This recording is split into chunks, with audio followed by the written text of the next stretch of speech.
Hey Ranas, hi, how are you? Good, how are you? Great to have you with us here and I'm excited to take this forward. Ready? Same here, yes, sure. All right, so let's begin. So, hi, good evening, everybody. Thank you so much for joining us today. We're here today. So, this is Renas and this is Mia Lisa. And we're here on behalf of the Praan Foundation. And we're going to be doing a certain activity which has, to a great extent, depended on your involvement with us. So, before we begin, let me just quickly introduce Praan Foundation. So, Praan Foundation was born with the intention of providing a multidimensional approach to mental health. Over the years, we have, moved forward with a vision of, aware, educate, and empower people. And specifically for this particular month of November, we have taken the topic stress in children. We have all been in a situation of a pandemic for about quite some time now. And while the focus over the entire pandemic has been on people who are working, has been on women who are like homemakers because they have to undergo a lot of stress, we have to a certain extent, forgotten children because an entire routine has changed for children. Children are now expected to, change their cycle. They are expected to, study in a different way, write exams in a different way. And it has definitely been very, very difficult for children too. And this month, we have attempted at Praan Foundation to understand the stress that children have experienced, especially during the pandemic. We do have our volunteers, our first responders who have gone out. They have met children, spoken to children, and understood the ground level of what children are experiencing. We have had a webinar with Miss Nandita Das 2 weeks ago where we spoke to a professional about how to handle children. And then we asked all of you to send us questions about anything that bothers you about, children, or, how to deal with the change in behavior of children, how to see if a child is stressed or anything.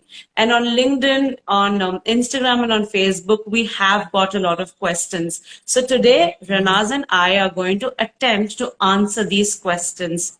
Before we begin, I would also like to add that in case any of you have any questions, go ahead, write them out to us, and we will answer them at the end of this particular session. So let's begin. So Renas, let's do this. So I'm going to ask a question, and maybe you can answer, and then you can just ask me a question, and we could take it that way. Sure, sure. So my first question that we have received, Renas, is that my child has concentration issues, especially in online classes. Originally, he has never behaved this way. Do you think he's under stress? Interesting. So first thing, I guess, like you mentioned, because the mode of education has changed completely offline to online for a lot of kids. First off, I think for them to be able to sort of, get used to this new mode of education will take some time, right? Second thing is that because of this increased screen time, I think a lot of children are experiencing a lot of fatigue, and a lot of concentration issues because I think there's a lot for them to sort of take in, right? And I think something that really works for these kids would be having a parent guide while they're having like online classes, or help them explain all of this to them, right? Which will definitely help. Now when it comes to concentration issues, I also feel having like a sensory bin on the table for them to be able to sort of use and play with will also help them concentrate a little bit more, right? So that would also help. I think also taking breaks, right? Having like some breaks in between the classes or maybe between their study hours will also help kids being able to concentrate a little bit more. Yeah. What do you think? I think in addition to what you have said, maybe what we can do is we also need to understand, okay, that socialization has been very, very limited for these children, and it's much easier for an adult, like you or me, or maybe somebody our age or maybe older than us, to probably sit in a place. It's easier, okay. However, when we look at children, they need to move around, they need to socialize, and that is why schools are so important, because it gives you the avenue to move around, learn, and explore. So, ma'am, to you, ma'am or sir, sorry, to you who has written to us, we would like to say that stay with your kid. understand the fact that, yes, probably he's going through stress or she is going through stress. Maybe be with them, talk to them, and, look at certain ways how you can induce activity into the life of these children. And I'm sure that it'll work out. So, all the best to you. Right. All right, so I'll probably ask you another question that we've received from one of our parents. So the parent says that my older one has been acting out ever since I've conceived another child.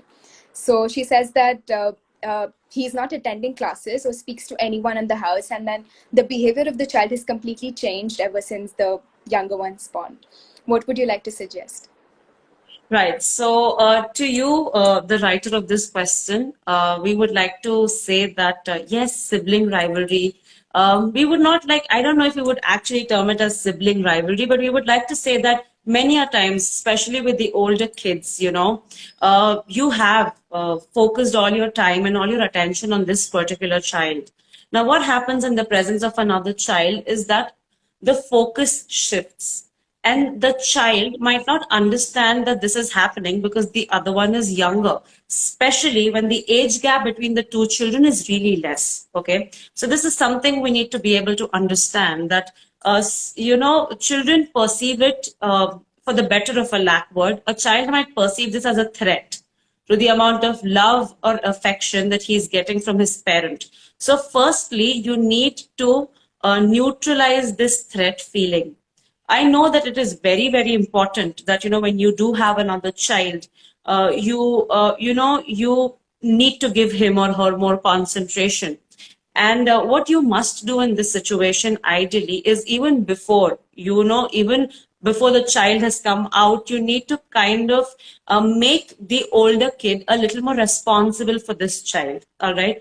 Talk to him about, the fact that there is somebody new who's going to be in the family. Talk to him about familiarizing himself or herself with this new person who's going to be a part of the family, because it's very important that it becomes a very natural situation for them. So that would be one thing. Secondly, while you're doing all this, while you're neutralizing the threat for the child, ensure that you're giving reassurance to the child, like, time and again, you let the child know that, hey, I know mama's busy or mama's, occupied somewhere, but this in no way means that, I love you less or anything. I really love you, you're really important to me. This will also, like, reassure the child that, hey, you know what, she is there for me. I understand she's busy, because I think many a times what happens, Renas, is that we discredit the child to understand something like this, right?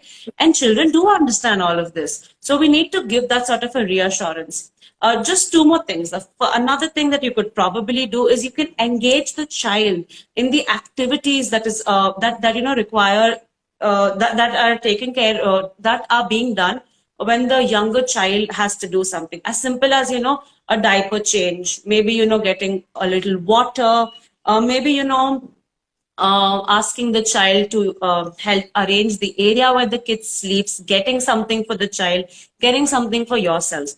Also, when you're engaging with the younger one, we would suggest what you could probably do is sit with the older one. So maybe, when you're feeding the child, right, you can sit down where the other kid is doing the activity, and while feeding the child, engage with the older kid. So in this way, you have to, like, neutralize the threat, prepare the kid beforehand, and, make the older kid responsible. Also, get down to his level and, reassure your love to him. And it will take time, okay? I don't know why many people think that it's like a one shot, that you're going to start today and it's going to, like, stop tomorrow. But, just keep doing it consistently and this will surely work. So anything that you would like to add to this, Renas? Yeah, I think I totally agree to what you're saying, because hey, it's not like a quick fix, right? It's going to take some time, and it's going to take some consistent effort from the parents' end as well.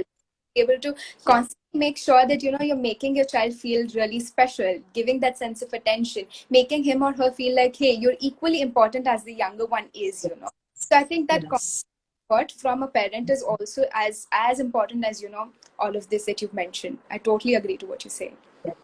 But I would, like, really want to thank the person who sent in this question. It's rather really interesting. Also, All right. So the next question. Okay, Rena, so I'm going to pose this to you. All right. So the question says that my kid has been very anxious After our neighbors have been diagnosed with COVID, how do I help my child in this situation? Yeah, I think it's not just the child, but for everyone else, like for all of us, I think the whole situation has been changing, like literally, because we wouldn't behave the same way as we would behave normally, because I think this has become a new normal, right? Like people say. I think it could be really helpful if you sort of talk to your child about how you're feeling about this situation, because I think at some point in time, even as parents, you're equally feeling anxious about or stressful about the same. So the child will be able to sort of relate to you on the same lines, right? Or maybe able to talk to you about the same, right? Something that also helps, I think, taking like these people say like detoxing from social media is also sometimes helpful, sometimes actually not watching a lot of news that is talking about COVID, talking about this pandemic, the repercussions about this. I think that also sometimes helps the child, because there's constantly also the fact that here parents are also talking about the same thing. Hey, there's something like this happening in the building, someone's diagnosed with COVID, or hey, this is something happening around. So I think maybe being more aware and cognizant of what you're talking in front of the child will also help, right? Because I think it starts from the family, it starts from us. So I think when we are Right. more aware of how and what we're talking, and especially in front of the kid, what exposure we're giving to them, I think it definitely will make the stress a little bit more lesser for the child. Right. I mean, I don't know why. So, I mean, I think most of the times we do see that uh, as parents or as adults, we do believe that we need to keep some information from the child for whatever reason. I mean, some of us think that, this information, the child might not perceive it right. So while I'm not saying that, you must, of course, give age appropriate information to the kid, but hiding things from a child, so children can sense things very easily. So, when you do not tell them what you must be telling them, they do sense that something is wrong. And whenever they're sensing something like this, then it's usually negative thoughts that, really overburden them. So I think what Ranaz has said is, I think, crisp and perfect. Talk to them, tell them what's going on, tell them it's important to be safe, and also understand that, things are changing for them as well as for us. So yes, be safe, be precautious, but also inform the kid. And yeah, social detox is a must. Right. Right. All right. So yeah. Maybe I'll pose another question to you that we've received. So this question goes like, my child gets really stressed out during exams and he starts crying and tends to fall sick before exams. How can I help him with this sense of stress that he undergoes during exams? Right. So I think a very common question or a very common concern that we do usually receive. I think when I was teaching in school, this is something that usually came up, or even in college for that matter. I think the anxiety that a child has around the entire examination system can come from two sources. One is the parent themselves or the family itself. Because what happens is that knowingly or unknowingly, we do set some really unrealistic expectations for the child that the child has to meet. Like something as simple as sharing your aspiration with the child. Like it might just be a harmless comment that what, I want you to become a doctor, or I want you to become an engineer, or I want you to become like a footballer, or whatever. This is basically pushing the child to do much more than he or she thinks he or she is, able to. Now, what happens is that when an examination comes, these unrealistic thoughts and these unrealistic expectations really boggle down a child. And that, creates a lot of anxiety in that child. And that way, he or she is unable to prepare for the examination. Of course, when they haven't prepared well, uh, and they don't want to write the exam because they feel that they're not well prepared, there is a probability that they're going to like throw a tantrum. They're going to be very overwhelmed at the time of the exams. Like I know some children who just can't eat before an exam. Like they find it very stressful. Some children who are just in the bathroom before the exam because it's a very anxiety provoking situation for them, and that is simply because there has been an unrealistic situation that has been created around the examination system. And I think in provision to this, I think something that has come up like recently, the education policy 2020, I think a lot many changes have been made in the education reform system to kind of reduce the burden that the schools put on the child. So the second thing that I was talking about, apart from the school, or apart from the family, is the school. So the school, or the competitiveness in school, or the children or the teachers in school also, like, for example, if I think as a teacher that this child can really do well, and I am assuming for this child to get an 85% or a 90%, but this child gets an 80 or an 82%. I might say, hey, you know what? I am not really happy. I know you can do better. Something as simple as that can also be an unrealistic expectation, which can make the child feel very anxious. Now, this is why it happens. Now, like your question asks, you know that it's already happening. So, what can you do? So, the first thing you can do is speak with your child and kind of unburden these unrealistic expectations from their shoulders. All right. Kind of tell them that, hey, you know what? I know you're feeling really anxious. And I know that this is a really important exam for you. But, may what come, I'm going to be there with you. That sort of a reassurance can be like very, very positive. If you think that the child has a very difficult has a very difficult phase planning for the examinations, you sit down, you plan with the child, make a timetable. And I think, like you were rightly saying, we do not realize the importance of breaks in the entire setup of studying. So I think what we must do is, we must focus on a good time to study and a good time to have breaks, because it's a very healthy solution. Now, apart from that, what you can do is, if you think that the child is experiencing a lot of stress, right? Maybe reach out to a school counselor or a professional or a professional mental health, a mental health professional, because I think these might be some right people who might be able to assess it further. But to start off with, unburden the child, come up with some practical solutions, and give the child breaks in between their studies. And maybe then, if you think that you require some help, do not shy. It's your child and it's very important. Go out and take this help. All right. So I think this is something that I would like to say. Anything else that you would like to add?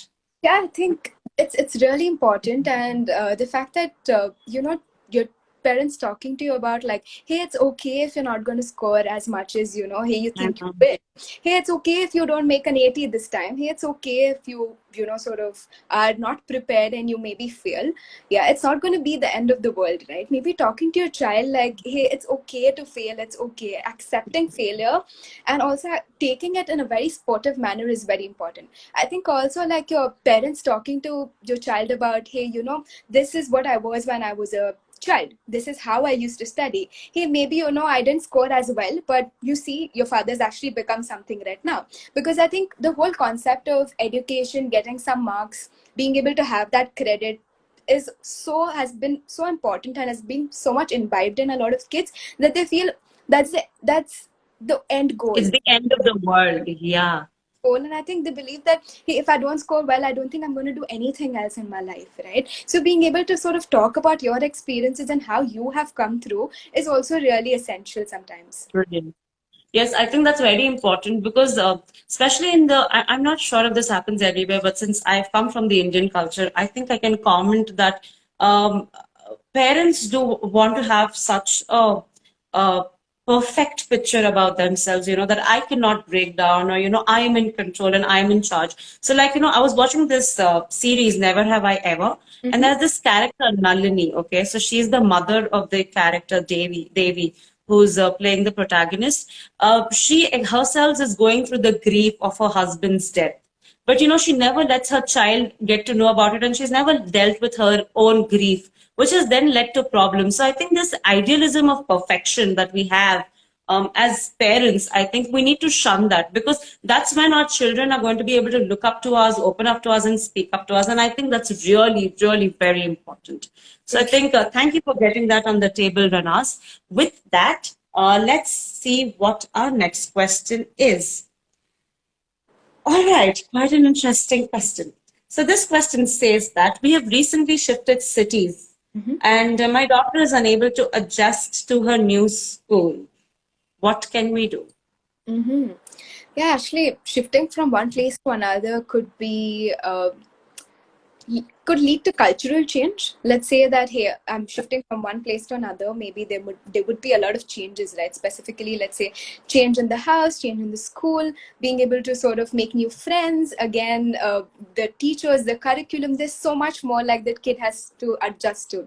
And it's not just the child. I think it's also the parents who are going through this change, right? So if the parent can actually talk to the child about, hey, this is the change and this is how it's going to be, this is how I'm feeling about the change in the environment, our neighbors, what do you think? Okay, how do you find the new teachers to be, how do you find the new curriculum, hey, have you made any friends, how's it going at school? I think the parent to be able to speak to the child about all of these things and have like an open and honest conversation is really essential, because I think at some point in time the child understands and can easily express their emotions, right? And I think it's very important that parents starts expressing their emotions, and only then the child would feel like, hey, it's okay to talk about all of this, I can probably talk to my mom or my dad about all of this. And being able to talk about like your experiences will also help the child open up.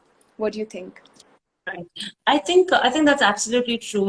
I think over the last few questions that we have taken, I would like to say that the importance of open dialogue is something that we should emphasize on, to be able to speak to your children, and to be able to tell them that, hey, you know what, we're not perfect, and that we're open to conversation. I think just for your child to know that you're open to listen to them is essentially crucial. Like I would say that a great number of problems that the children are experiencing can be dealt with if you just tell them that, hey, you know what, I am open to speaking with you.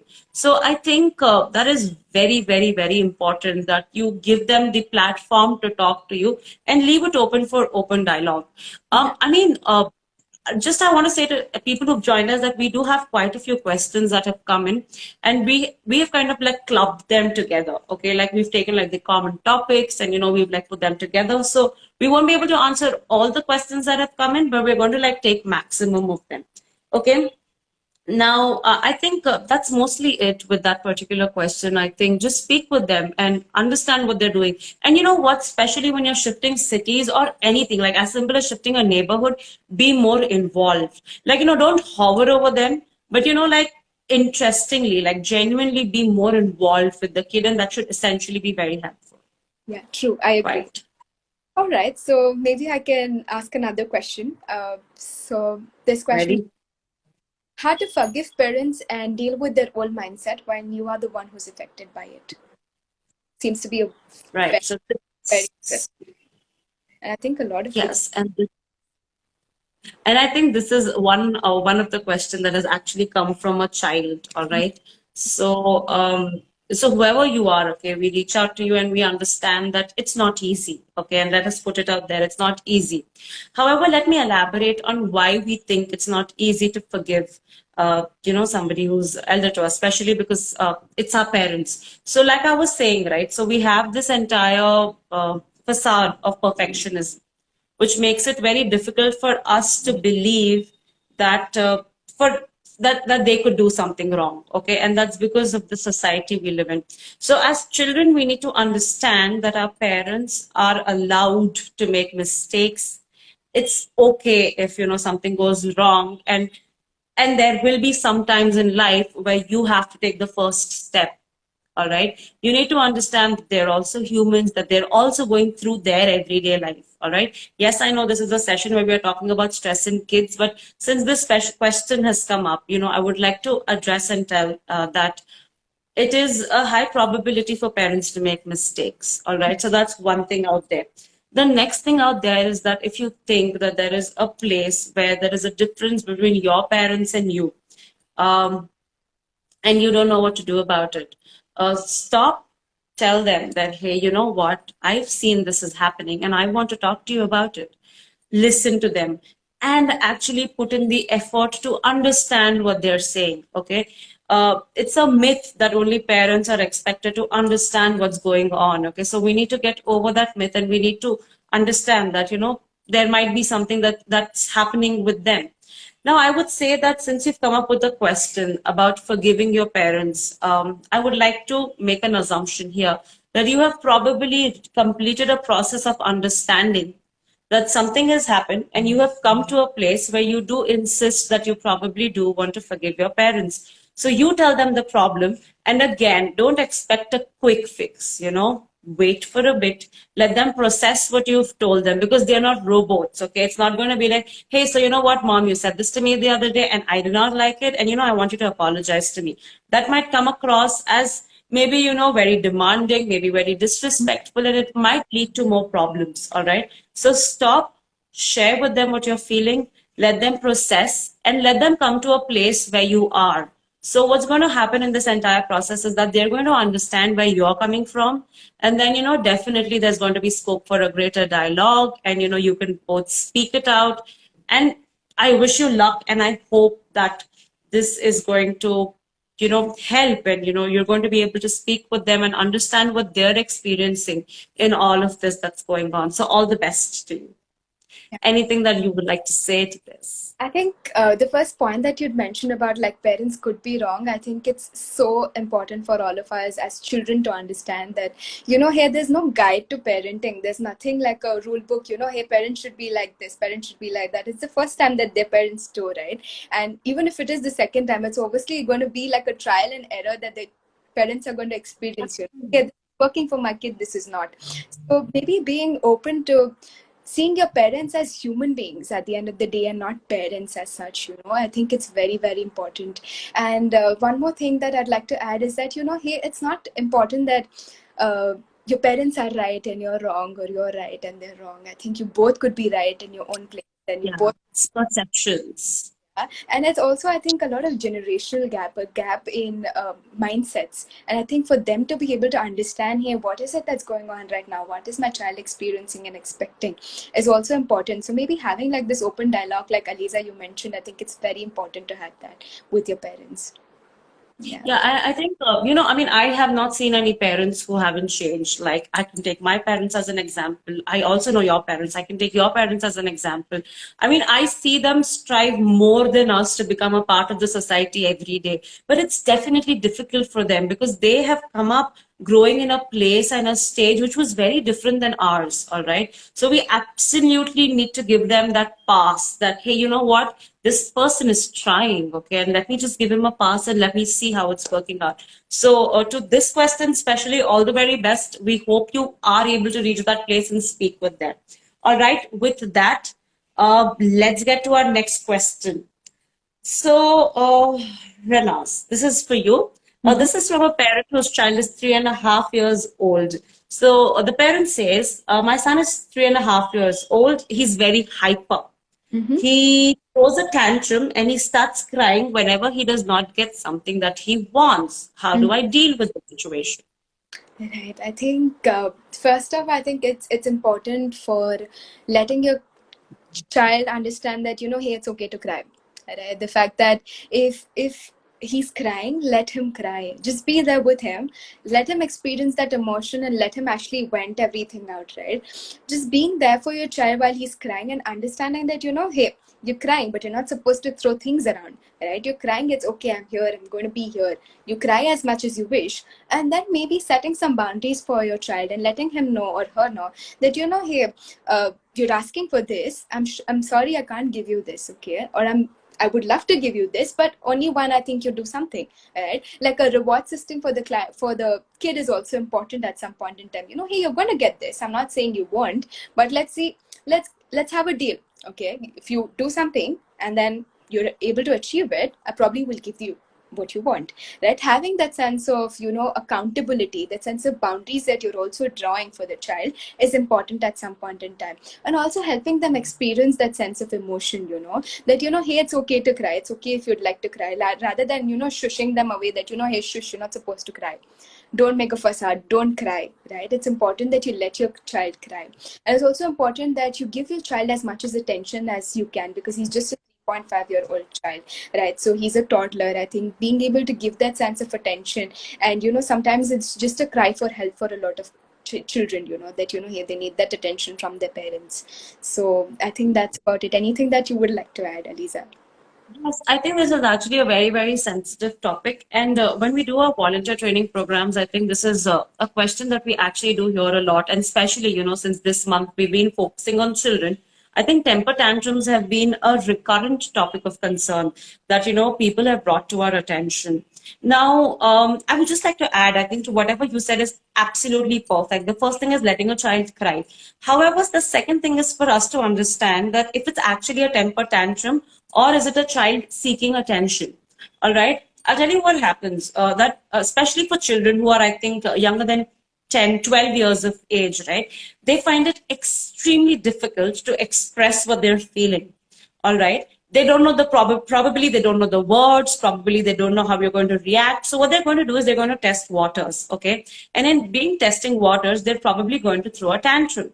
Now, you need to understand that if they're actually throwing a tantrum, or is it a cry for help? And I think as a parent, you must be able to assess it. So if the child is 3.5 years old and you've told the child, hey, you know what, don't do that.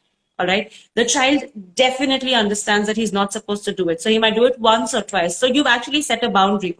But if the child continues to do it, all right, technically what is going to happen is that you're going to yell at the child, you're going to scold the child, worse off, you're going to beat the child. But trust me, this is one of the reason why as children grow up, they start fearing your response, and they might not reach out to you when they're in a crisis because they know that their parent is going to behave this way. So this is the time, set it right. If your child is throwing a tantrum and you are getting really angry about it, get up, walk away, cool yourselves down, come back, okay, and talk to the child.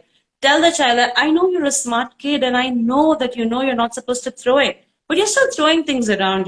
Can I know why you're doing it? I think one of the most classic examples that we use is that what is a parent going to do if the child continues to maybe draw on the wall, right?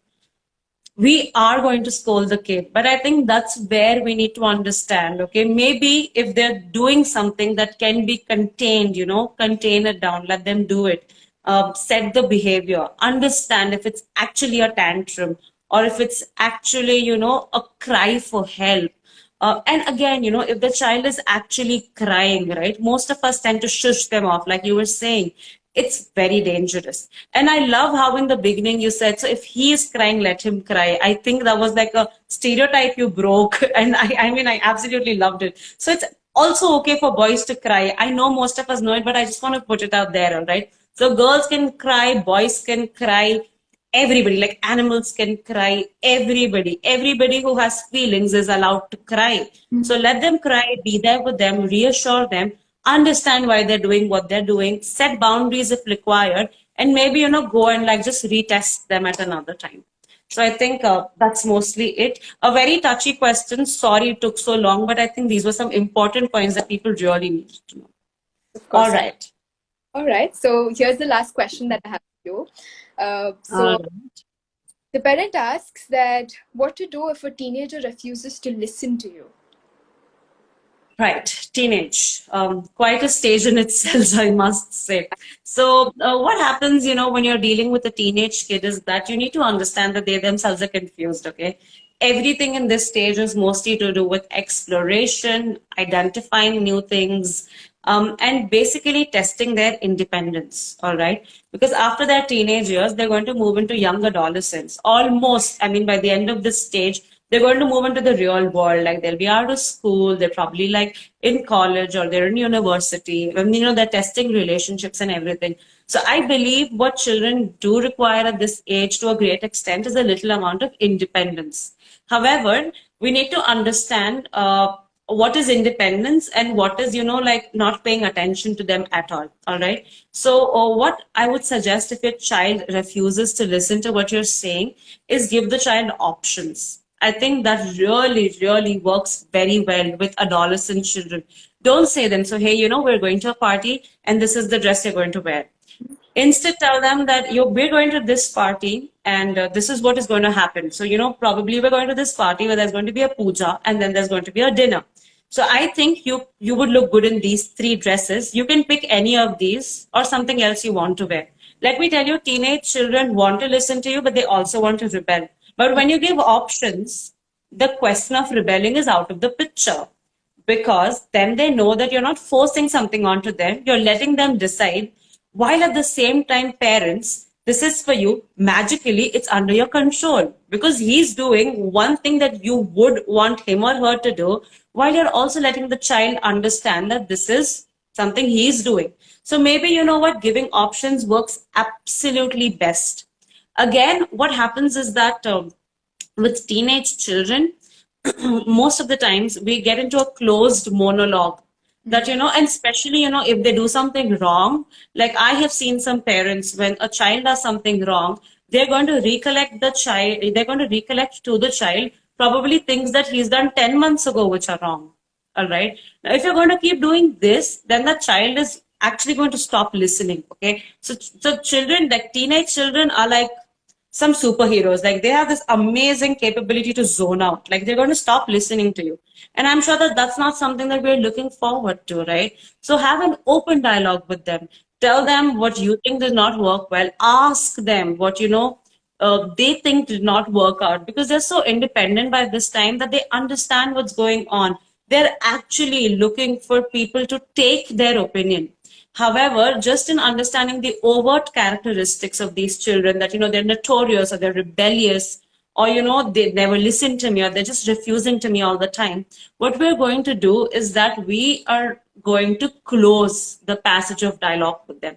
And that is something that we must absolutely not do.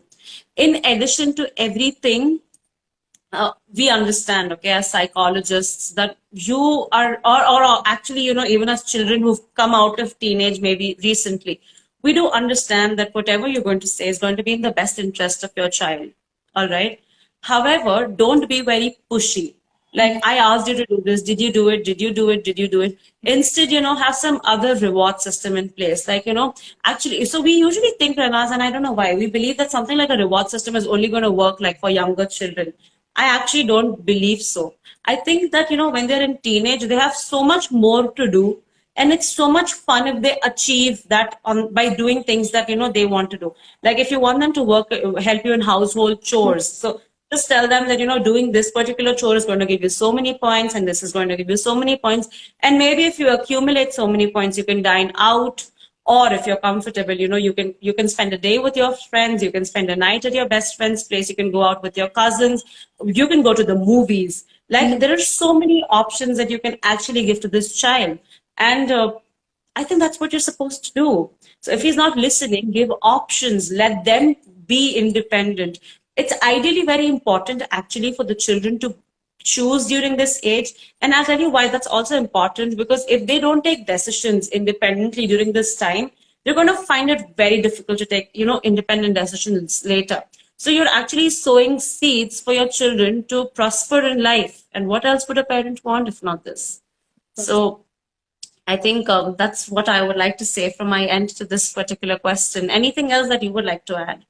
I think at this age, like the child is building a sense of identity, right, for themselves, right? And being able to take decisions and giving them that autonomy to be able to take certain decisions for themselves is so important and is so crucial, because at some point in time, they realize that their decisions and their opinions hold some sort of value, right? And the fact that, you know, even if you're a child and your mom is, let's say, 30 years elder to you or 20 years elder to you, she's still taking that decision into account, right? That still matters something, right? That sense of, you know, that sense of decision making that builds at that point in time for the child is really important for them in future, I think, for being able to take decisions in future for anything for the matter, right? Right. It's home. I think it definitely starts from home. When you see your parents taking decisions, your opinions in account, I think everything for the matter of fact starts from home and your parents, the kind of Yeah. environment.